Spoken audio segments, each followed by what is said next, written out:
A lot going on in the world of MMA now that we moved from boxing. So, dude, you're saying we've got a lot going on in UFC 300 and MMA. Well, one of the big rumored fights has come out recently. Islam Makhachev versus... Liam, who's he fighting? Who's Islam Makhachev might be fighting? So Islam comes out and says that he's fighting Justin Gaethje. Now, that's obviously a huge fight. However, I feel like we've seen this with Khabib and Justin. You know, it's maybe not the fight that I would have been super intrigued to see. If I could have chosen fights for Islam, which Dana, hook me up, I'll come matchmake for you, lad. That's free offer. Not free, bro. What are you talking about? 20% off limited time. Yeah, mate. All right, okay. You speak to my manager. I think Ahmed Sarukian's a great fight for Islam. I think the Charles Oliveira rematch is something that would garner a bit more attention. Justin Gaethje, to me, like, if that goes beyond 3 rounds and it's not a submission for Islam, then I'll eat your hat, mate. He might. It's a delicious hat. It's a wonderful hat. On camera, I will say that right now. Okay, man. I will give you a condiment of your choosing if that happens. So, it's the reason why I think a lot of people feel this way is because we saw Islam versus Gaethje. We saw that fight when it got into grappling exchange. It felt like a little bit like a foregone conclusion once Khabib got down. But to be fair, though, if you rewind that like 40 seconds, those leg kicks were doing stuff. They were 100% doing it. But the big difference we say between Khabib and Islam is that Islam, they think, has just got the striking bit out of the top. He certainly seems more complete, doesn't he? Dude, he knocks out Volkanovski. I don't care. I know the circumstances were a little bit, suspect or whatever, but he still did it. Yeah. So the striking element set, before we go into that fight specifically, I think, who would I prefer to see him fight? Leon Edwards, if I'm honest. I would like to have seen him fight Leon Edwards. I think that would have been a phenomenal fight because there's some amazing challenges in the 55 division, but I feel like he wants the Leon Edwards fight. And I know it's getting into this double champ-ology era that we're in where like no one can stay in their weight class anymore. I want to see how far can the grappling actually take him when he's against someone even more physically imposing. Yeah. Because we've not really... I mean, we saw that with Volkanovski, who was even smaller. So Volkanovski's written the blueprint. I think it's like an endgame Infinity War scenario where you've got to find out the blueprint and then now you've got to get someone to come and execute it. But I don't know, but I feel... That would be an awesome fight. It'd be an awesome fight. It'd be a very, very interesting fight because you've actually studied Leon Edwards technically quite a lot recently. You've watched more tape than you can to admit. Yeah. And Islam and Khabib. Yeah. Shay, why are you so impressed with Leon Edwards and Khabib? And how do you see that unfolding if they were to fight? It's a great question. So, why I'm so impressed? It's funny because I messaged Camby, Leon Edwards' wrestling coach, asking him about potentially doing some seminars or something with my gym. And why I'm so enamored with what it is that Leon is doing is because it is extremely technical. You don't look at Leon like a Yoel Romero. He's not some sort of like giant, physically intimidating human being. It's like twitches and moves, Yeah, you don't look at him like that. You look at him like, he's in great shape, like every UFC champion has to be. But it's really what he's doing in here that makes all of the difference. And for me as a coach, like, I'm also not Yoel Romero. I don't have any Yoel Romeros. So really, this is the thing that makes the difference. And he comes up with specific answers to specific problems. And we saw him come up with a specific answer to Kamaru, and it looked great. I've studied the Colby Covington Leon Edwards fight, and he came up for a couple of specific answers for specific things that Colby did as well. Really subtle things. Colby really likes an ankle pick with his head against the knee. Leon's hand positioning was perfect. 2-on-1s, all of the above. And to me, like, this is like, as you're going through, Kamaru is one of the greatest cage wrestlers. Colby is obviously a wrestling base. Islam, like you said, final boss situation. If Leon could prevent Islam's grappling from working, I, for one, would love to see how he does it. I think seeing the battle of the minds involved there would be amazing. Because Leon's got a bit more range. He's got a little bit he's a stand-up fighter. And Islam's obviously won his last fight through stand-up. So it would be interesting to see, does it devolve into a striking match alone? Is there something that Islam does that can crack that unshakable defense of Leon? Can Leon stay composed under the pressure like he's shown before? Is there a finish? Like, God, there's so many questions. So many questions. Yeah. And so the thing that if I was to sort of put a bow on this for Leon, he's just so clever. He's so clever. He's innovating with his team. I've spoken to a lot of the Renegade guys, and they all have this innovative mindset. He's a grinder, he's a grafter, and just what an incredible representative for the sport. So for me, as much as I'd like to see a punch-up, if I had a choice between a boring technical fight or an absolute all-out war brawl, Bro, I'm taking the technical fight, and I am stealing every single exchange. Every single technique that's exchanged. Yeah. Get into my brain. Yeah. It's good because I feel like that fight would be very interesting because Leon Edwards, to me, when you look at his fights, he's really good at, his team are amazing at breaking down technically what are the 4 or 5 techniques we really need to crack and nail to make this like a really phenomenal performance. But then Leon is able to execute. But I feel what you can't cut out is his rocky spirit. I mean, it's his, for goodness sakes, in his name, right? Yep. Like, oh my, Yep. Against cards, he'll come back. But I feel like where his biggest advantage would be, I think, is to striking as a bigger guy against Islam. When he lays on those strides, I feel he'll feel the physicality a little bit more. Because weight classes exist for a reason, I guess. But the question really is, how good is Islam really? We know that he's better than almost everyone he's fought, but where's the ceiling? So when it comes against Gaethje, I don't know, man. I feel this is Gaethje's biggest and best opportunity now to really finish it off. Yeah. I can't see him getting the upset if he's able to keep it the way, kind of a la Short Strickland, lean into the basics, keep it really simple, try not to get involved in these really protruded, long and complicated grappling exchanges. The question is, how does Justin Gaethje keep the fight standing? Because I guarantee this, I don't think Islam's going to stand and bang with him. I promise you that much. Maybe go train with Leon Edwards, yeah. Go to train with Leon Edwards. Yeah, exactly. Yeah. So I really would be surprised if Gaethje can get this done. I really would. And I'd love to be wrong because I'd love to see what happens there. With Justin, he's got an incredible wrestling background. Like, he was a wrestler through and through. I think it's grappling. His wrestling's good, his striking's good, but it's really once you get put on his back that it seemed like he's not a fan of jiu-jitsu, bro. Like, that's not really what he wants to do. Also, his eyesight's not great. This is something I think a lot of people don't realize. He plays that catch and pitch style where he has his hands tight and you hit him and he hits you back straight away. Yeah. And he did that all the way through his career because his eyesight isn't great. You know what I mean? And that's another thing that makes it difficult to fight very, very dominant wrestlers, because the further range you go, the harder it is to fight. And I implore you guys, if you watch Justin Gaethje and you watch his early career, he literally will wait for you to hit him and then he'll throw his low kick back. He'll wait for you to hit him and then he'll throw his left hook back. Yeah.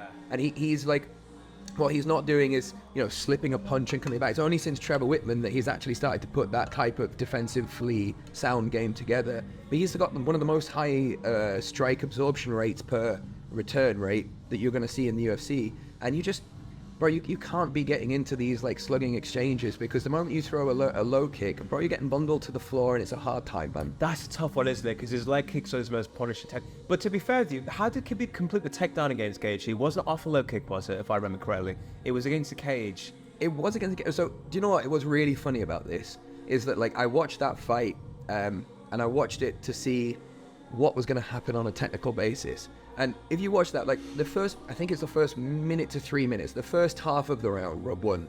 Khabib feels him out, lateral movement, back and forwards, and it's mainly a striking exchange. And then about the 3 minute mark, you can literally see a switch in Khabib's head go like, I'll just take him down. Take him down. You know what I mean? And he just bundled into him super hard and took him down. And like, Khabib has this style where he connects with his torso first, and then he throws the wrap around to catch you afterwards. And he's so good at not reaching for a takedown, but actually connecting with his torso first. And that's really what happened. The takedown happened over 3 or 4 steps. It hit the fence, but Khabib was already in Khabib's world at that point. And this is the trouble. Islam's grappling tree of knowledge is so deep and so intricate, and he is literally at the top of the game. So to beat Islam, you have to, I don't know, it's a tough one, isn't it? Like, Volkanovski showed that, like, with the right level of grappling technique, it's possible. But I guess the problem is, for Justin Gaethje, his grappling just isn't at that. He's not known for grappling. Obviously, would he out-grapple most people on the planet? Yeah, of course he would. But we're talking about Islam Makhachev a little bit, right? Mm-hmm. So what's his strategy? Keep the distance, work on that leg, chop it down, look for the shots, and basically expect it. Maybe it's a sort of, classic Derek Lewis versus Curtis Blade scenario. Wait for it. But here's the issue, though. Unlike heavyweight, Islam's takedown is extremely dynamic. They come from angles you don't expect, off setups you don't expect. And he's not afraid to strike with you either. Yeah. That's the problem. It's not as if he can't strike. He can. He absolutely. I think that's where he's one of the most underrated guys, because when you watch that initial Volkanovski fight, there are openings. The moment that he fought him the second time, patched. Well, those openings were just exploited ruthlessly. That's where the head kick came from. In that secondary fight with Volkanovski, Islam threw something like 6 or 7 body kicks. He threw a tester head kick previous that didn't have much power on it. and it landed flush. And then it was the second time he threw that head kick that knocked him out. And the thing is, like, Islam comes out southpaw, 6 or 7 body kicks with 1 head kick thrown in, mazes Reed, finishes him in the first round. Like, how do you argue against that? Like, that's not an accident. He's studied, he's prepared, he's adjusted, and I feel Gaethje's quite a long way in his career. Very, very good, but I wouldn't necessarily even say that Gaethje's got a huge deficiency in the wrestling. I mean, obviously Islam's amazing, but in the grappling, right? So the moment it hits the floor, so Gaethje might not get taken down straight away. He might not get taken down the second time. He might not get taken down the third time. Hell, he might not even get taken down for the first couple of rounds. But that's going to be a 5-rounder, and the moment it hits the floor, it's probably It's like tough. that. Then it's tough, isn't it? This was why the Charles Oliveira rematch, I actually feel they should have honored and remade that fight, because the thing with Charles Oliveira is, outside of that hook that dropped him and he got head and arm triangle, I feel that like he has got the grappling on the ground to make it a very interesting fight, which is what I thought made that fight so interesting. So, man, I'm rooting for Gaethje because I want him to pull through and do something amazing. I want to see how great Islam is, but man, it's going to be tough. He's got to find a way to solve it. But, you know, I'll end on this, right, is that one of Conor McGregor's, when you rewatch McGregor Khabib, you realize actually how well he did. Yeah. You check out the scorecards as well, like the judges certainly thought so. His reflection was, I probably over-indexed on the grappling defense to the point where actually, if he'd have tried to focus more on what his expertise was, his speciality, would he have had, I mean, maybe if he got taken down, it would have finished earlier, but in the opportunities there were for the striking, would that have actually given him, and I mean, it's an interesting point actually, do you feel like, when you think about your assets and your vulnerabilities, you can try to mitigate your vulnerabilities to get to well-mitigated weaknesses, or at a certain point you said, you know what, this is my Thor's hammer. Yes, I'm focused on that, but really, I'm just going to focus on what I do best. What do you think about, I guess, those two aspects? I think it's a really interesting, like, I don't know, like a mindset to think about, like, MMA fighting through. 100%. I mean, we talk about this in terms of coaching amateur fighters, especially. You need to have a way to end the fight, bro. You cannot just be like a decision machine. Like, you need to find some way of, you know, chopping their leg to a point where they can't continue. You need to find some way of, you know, bludgeoning them unconscious with punches. You need to be able to submit. Like fighting is so much easier if you know that you've got a Conor McGregor left straight that's going to finish 30% of fights. That is a massive difference maker to somebody who doesn't have that sort of thing. So whilst I agree with you on, or whilst I in my personal opinion, I do think of Thor's hammer, or several different Thor's hammer, my initial take initially when I first started to coach was to agree with what Georges St. Pierre said. Now, Georges St. Pierre said, you don't have to be world class at everything, but to be a champion, you have to be world class at 2 out of the 3 main areas in MMA. So you have to be either world class striker, world class wrestler, world class grappler, but you need to be at least 2 of those. Because if you're a world class striker but not wrestling or grappling, you get taken down and subbed. If you're a world class striker and a world class grappler, the wrestler takes you down, but you hold your own on the ground. If you're a world class wrestler and grappler, you take the striker down and you sub him. Okay, so Georges St. Pierre's thought process, you have to be world class at 2 out of the 3 major disciplines, and then you have to at least be competent at the 3rd. However, nowadays, I think the game's evolved, and like, you look through the champions, and like, where are you finding, quote, enormous holes in the champions? Like, Islam, got good grappling? Yeah, it's pretty good. Got good wrestling? Yeah, it's pretty good. Got good striking? Yeah, it's pretty good. No, bro, he's fucking awesome everywhere. Amazing, all 3 of them. And then we go through the different guys. You got John Jones, and he's fighting a Cyril Gane. Cyril Gane has sub people. Cyril Gane has knocked people out. John Jones out wrestles him. Do you know what I mean? And you can look through each of these different championship performances, and the champions that have dominance are the guys who have the ability to do everything. So Leon Edwards does get taken down by Colby, gets up immediately. Does get taken down by Kamaru, gets up immediately, and that shows his grappling. And then Leon Edwards out-wrestles Colby and completely defends Kamaru. And that shows his wrestling and his grappling together. And then Leon's head-kicking out Kamaru. And it shows his striking, just like Islam. You know, so we're getting to this point now where having a hammer of Thor is important. But when you're talking championships, this isn't 1997, bro. You can't turn up in a gi being 80 pounds later. Off, mate. Yeah, like, it's time. It's time to be a well-rounded fighter. And if you are an amateur right now and you are thinking about getting into the game, yep, Thor's hammer to survive your amateur career. But you can't get to the top without being well-rounded. You need to understand, because you're going to come across that guy without the mustache and the beard, and he's going to smash you into the ground. You know what I mean? You're going to come across that guy with the tattoo on his back in the middle, and he's going to be throwing low kicks and head kicks. You need a comprehensive system to win in all of the arenas, on the cage, on the feet, on the ground, and grappling exchanges. Otherwise, you're getting exploited, bro. Yeah, 100%. Yeah. And it's almost like George St. Pierre said that his biggest tool he never used was his ability to sit in his southpaw stance throughout his career. He never actually used it. But ideally, if you say this is, say you got that straight that comes down, that's your key weapon, right? You almost want to say, like, I'm going to try and finish every fight with that. But in the background, you're building up deep systems of knowledge and competence in all these other areas. Absolutely. Where, like, I want this to be so good, I never have to touch theirs. But my God, if I touch them, I'll finish this fight anywhere it goes. It's not a problem. And that's a great mindset to think about. 110%. Yeah. We have a bunch of our guys, and one that's a shout out to a guy called Lucas. So Lucas has got a bit of experience boxing, quite a bit of experience boxing, and now he has some experience grappling and wrestling. And he's had one MMA fight, knocked the guy out very quickly, and as a result, like, what's Lucas's wrestling like from a competition perspective? Nobody knows. What's his grappling like? So that gives him an extra fight camp to work on his wrestling and his grappling.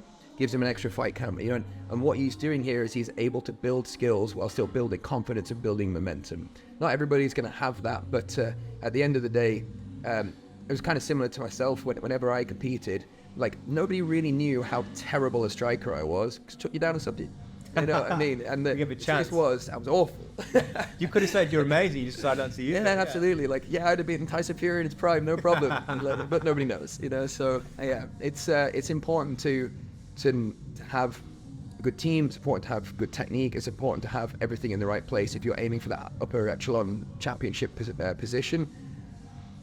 But ultimately, God, that takes time. Mixed martial arts are a blend of martial arts, and martial arts themselves, you can invest a lifetime into any individual one of them.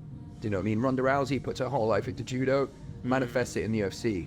Henry Cejudo and Daniel Cormier, whole life into wrestling, manifests it in the UFC.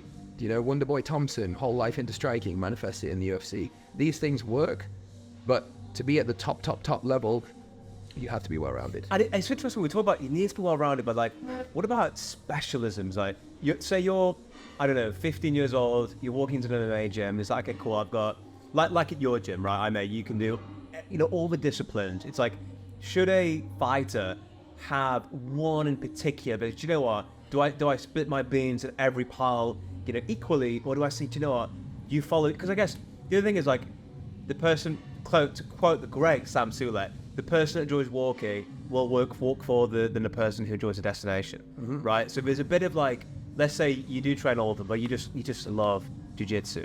There is a value, I suppose, to say, you know, yes, that's fine, but I'm gonna do the basics to get amazing at all of them. But if you want to throw some stuff on top to build that superpower in one art form, I guess that's a great way to think about it. Make sure you're learning all of them to the right standard. But if you want that X factor that really sets you above everyone else, just throw the additional hours on. Yeah, I think you're absolutely spot on. I think you really, really are. I struggle to think of a champion who, if you were to put him against sort of a faceless question mark character, do you know what I mean, wouldn't have an A game to win. If that makes sense. Yeah. John Jones, it was always his ground and pound with elbows. He'd just take you down, hit you with some elbows. Do you know what I mean? Conor McGregor, it would be his left straight. You know, these guys, like, whilst they are well-rounded, you know, there has to be this pathway that the fighter themselves, if everything went right and they didn't have to adjust, this is what they would do. Yeah, it's like naturally they would do that. Yeah, I think that's super important. You know, Leon Edwards, it's his clinch. It's his clinch. You know, he is one of, if not the best in the world at tagging you with an elbow, tagging you with the right hand, hitting you as you disengage from the clinch, and just making your life brutally uncomfortable in that position. And it's an interesting one to think, actually, you know, it isn't necessarily like long-range striking, although obviously he's got that southpaw head kick. It isn't cage wrestling or wrestling, although obviously he's world-class at that. It isn't his grappling, you know, he can't be held down. He really does seem like he seems to know more about the clinch than anybody else. And most places don't even teach the clinch in an MMA gym, you know, so... That's just to say that. So let's say that you are trying to find your X factor as a fighter. I mean, someone said to me, like, you know, if you want to get ahead, you need to follow your gift. So, okay, what the hell's a gift? A gift is something that comes easy to you that has worked for everybody else. Yeah. And it's like, I guess if you're thinking of getting your gift in MMA, maybe it is that straight left down the barrel, maybe it's a particular branch of jiu-jitsu. I wonder if it's this idea of you're training all the disciplines, but my God, when it just comes to this specific style of technique, you can just throw it so much easier than everyone else. It's not even a thought for you. And I guess like my philosophy on it is that like those gifts present themselves to you as you're training. As like, dude, this part specifically is just my part. I mean, and in fact, as you've trained, how have you seen that come? You've coached at professional level, amateur level. How have you seen that sort of stuff come through? So it really, I know this isn't kind of how it should be, considering that pro fighting is a job, but it's whatever you find the most fun. Yeah. You know, so, and I really encourage people to, especially before they're at that professional level, to dive into the thing that they enjoy the most. Because at the end of the day, you are going to work harder. You know, the Sam Sulek walking thing, perfect. You know what I mean? You are going to, if you like, I love jiu-jitsu and I hate striking, do you know what I mean? Like, you are going to put that much more experience points, quality experience points into jiu-jitsu. Now, if I had to say to an amateur fighter, what would I recommend? That's totally different, because most of the guys I see who become good grapplers and then eventually have to transition to striking, I experienced this myself. Striking's scary, being concussed, being kicked, being bludgeoned. Like, you can go into an MMA fight, grapple, come out, and you're fine.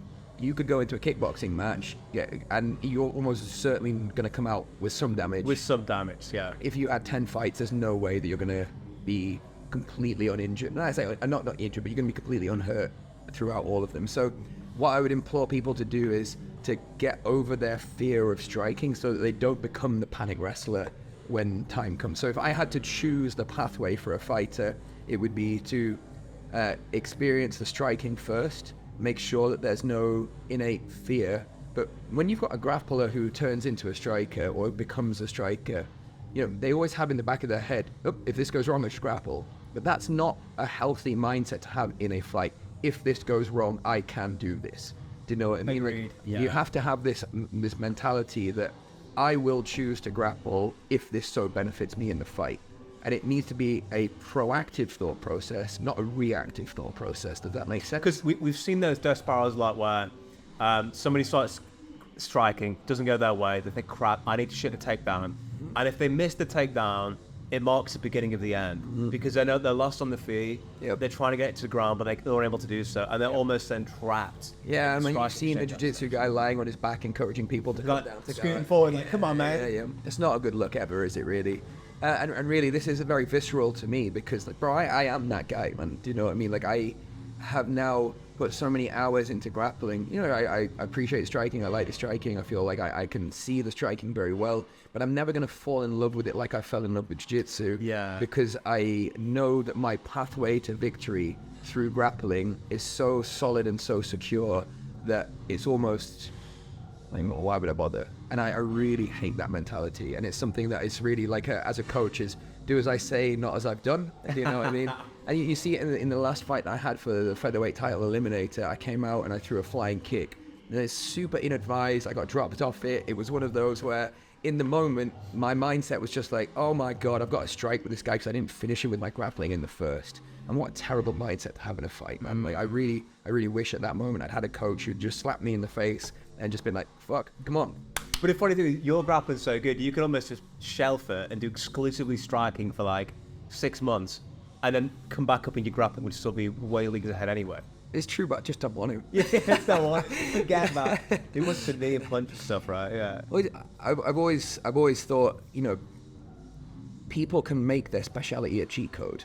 You know, they really can. Like, you know, Mateus, he only had to kick you 3 or 4 times in the leg, and that's that. Yeah. You know what I mean? For me, if I can get you down, you know, even if I didn't manage to get the submission straight away, I know I can train your gas time. You've had the control. You know, yeah, 100%. Exactly. So, like, really, what I want is to be able to imbue my fighters with a proactive mindset. And look, even if you're getting beaten in the striking and it's really, really uncomfortable, the decision to wrestle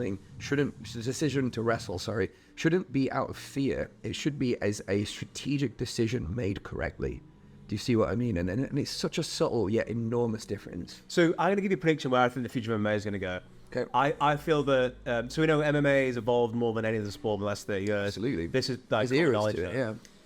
I think in 30, 40, 50 years' time, I feel that of all the areas of MMA, the one that will come along the most is going to be grappling. And I feel that fights will only become more grappling centric over time. Interesting. You put me on the spot, lad.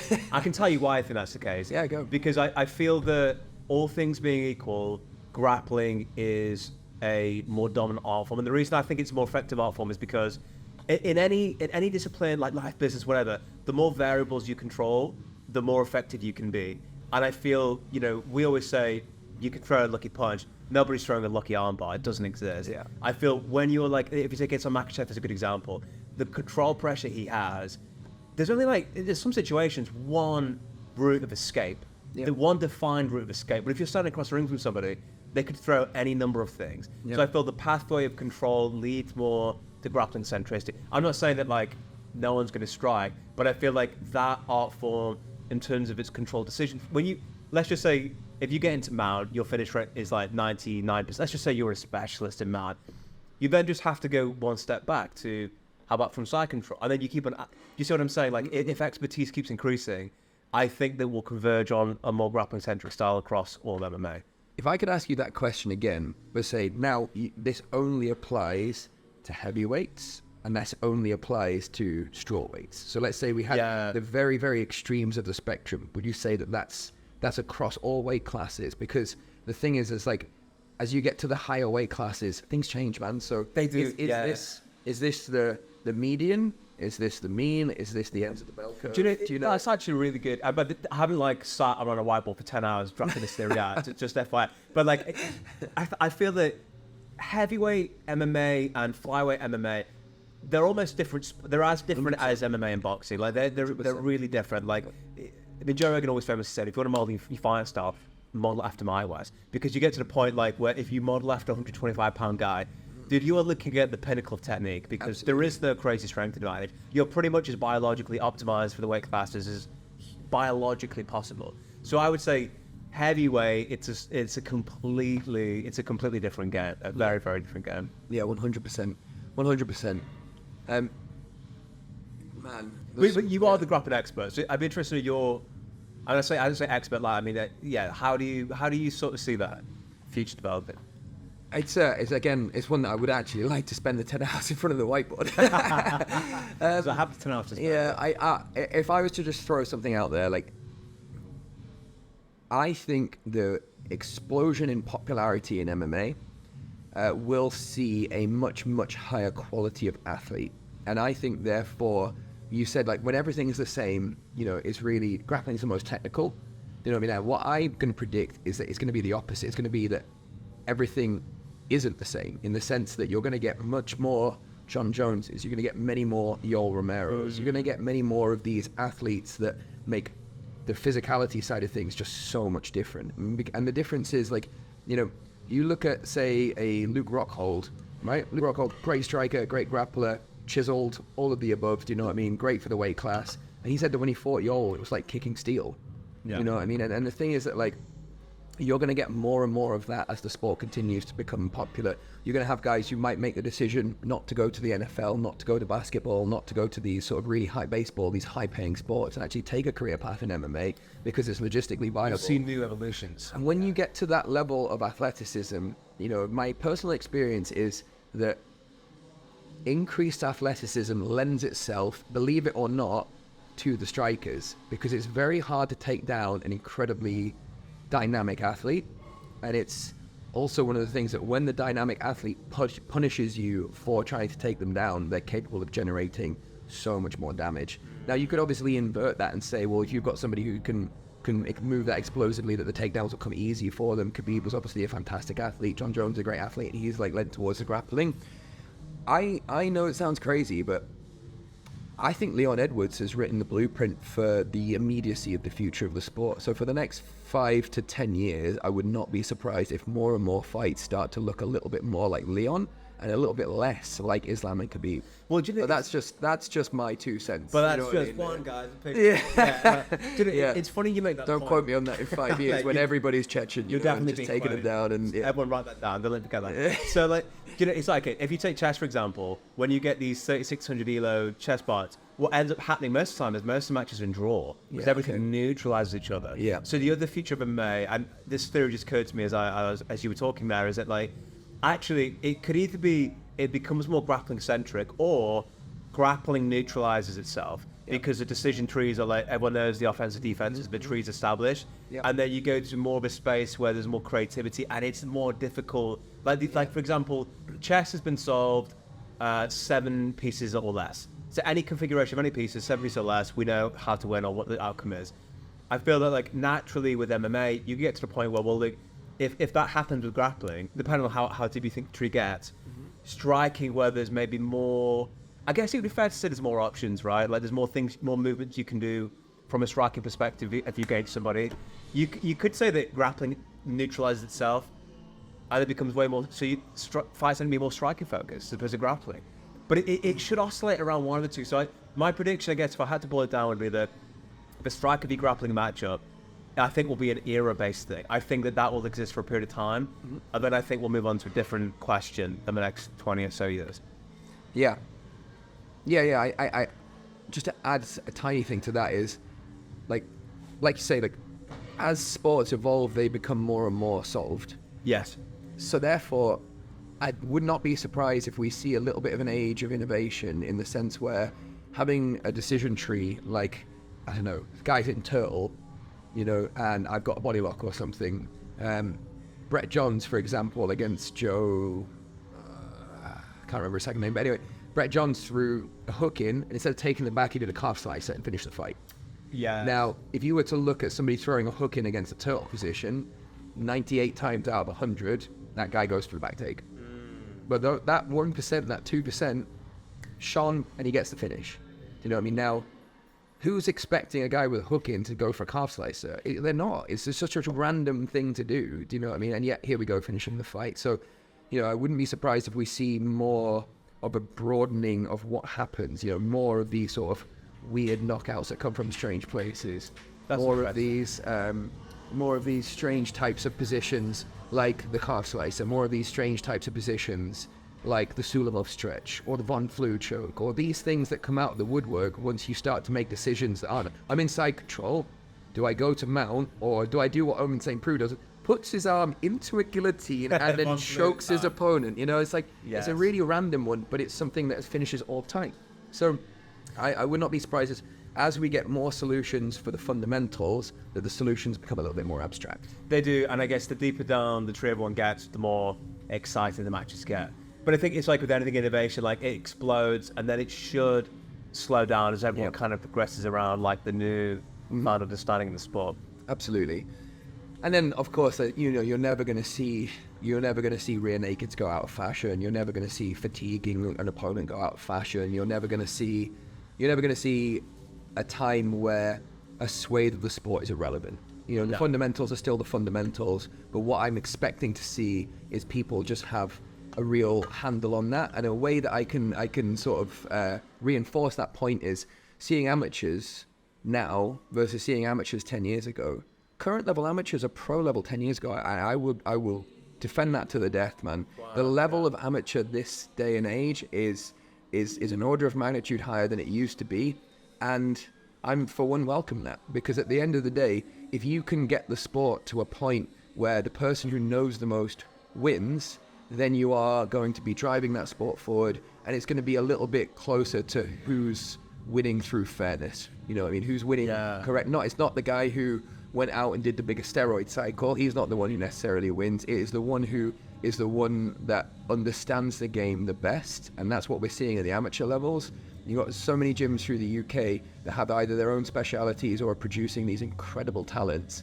And just what a time to be a coach. Well, I guess like 10 years ago, amateur fighters would be some bro that's had 10 fights behind the bike shed and can throw over. Yeah, the local boxer doesn't know what a takedown is. Doesn't know what a takedown is, will step in and do it. Yeah. But it's funny, like if you look at like anything like cars, for example, everyone has settled on what is considered to be the optimum shape of the car. Like there's slight variations, but fundamentally that is the most aerodynamic version. It's the same with like controllers. Like they used to be very different. Remember the N64, you couldn't even get your hands around it type of thing. But like everything's become pretty much the same thing. Mm-hmm. It's like MMA, I wonder, like we get to a point where we kind of really realistically we know what the techniques and the strategies are. it just depends on body type. That's the only variant. Yeah, body type and athleticism. Body type and both. Yeah, interesting.